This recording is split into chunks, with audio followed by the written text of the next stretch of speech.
Asian shares were cautious today after central banks last week reinforced the message that interest rates will stay higher for longer, while investors braced for inflation data from the US and Europe. MSCI's broadest index of Asian Pacific shares outside Japan slipped 0.1% after a 2.3% fall to a fresh 10-month low. Japan's Nikkei was up 0.2%, both S&P 500 futures, Nasdaq futures rose 0.1%. Chinese shares surged 1.8% amid hopes of improving growth in the world's second-largest economy in the currency market.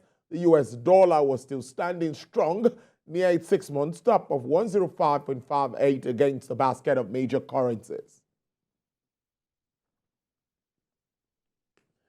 The owner of master franchise for KFC in Russia has revealed that the U.S. Sanctions Authority caused a significant delay in KFC's departure from Russia this year. This delay occurred when the deal was near completion and was attributed to the discussions about an exit tax for foreign companies leaving the country. New demands from Moscow originally delayed for the departure of KFC restaurants and led the U.S. Office of Foreign Assets Control to get involved, creating further delays. The delay provides another illustration of how corporate exits have become more complicated as Russia has tightened restrictions.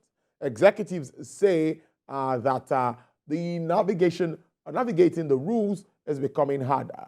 Evergrande is one of many companies to exit Russia over Moscow's action on Ukraine, but its departure differed from the rival McDonald's in that some KFC franchises were permitted to remain open and the menu was barely changed.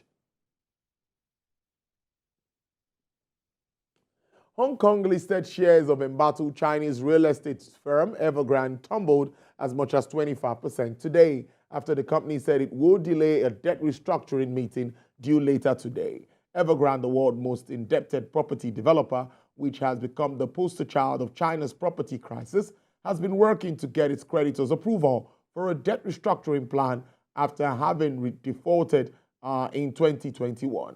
Evergrande's offshore debt restructuring involves a total of $31.7 billion, which includes bonds, collaterals, and repurchase obligations, potentially making it one of the world's biggest such exercises in an unexpected development.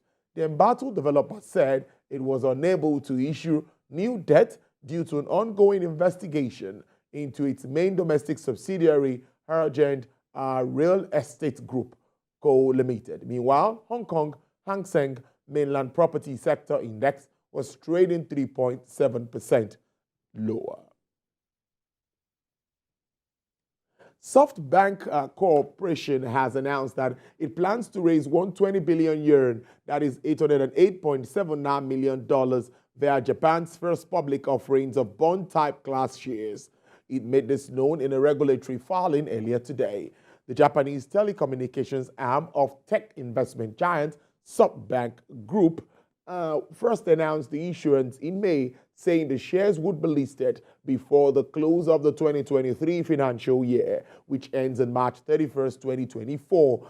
The bank said the shares will not have voting rights, nor can they be converted into common shares, so the issuance would not affect current shareholders.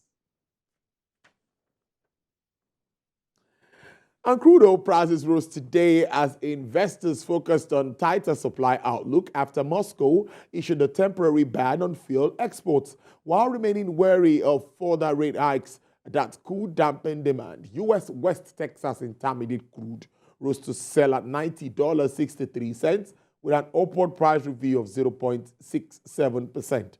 Brent crude futures also experienced an upward price margin of 0.84% to sell at $94.05 per barrel. Bonny Light recorded a price decline of 0.42% to sell at $95.60. And for the OPEC basket, crude dealers are offering $95.01 with a downward price margin of 0.85%.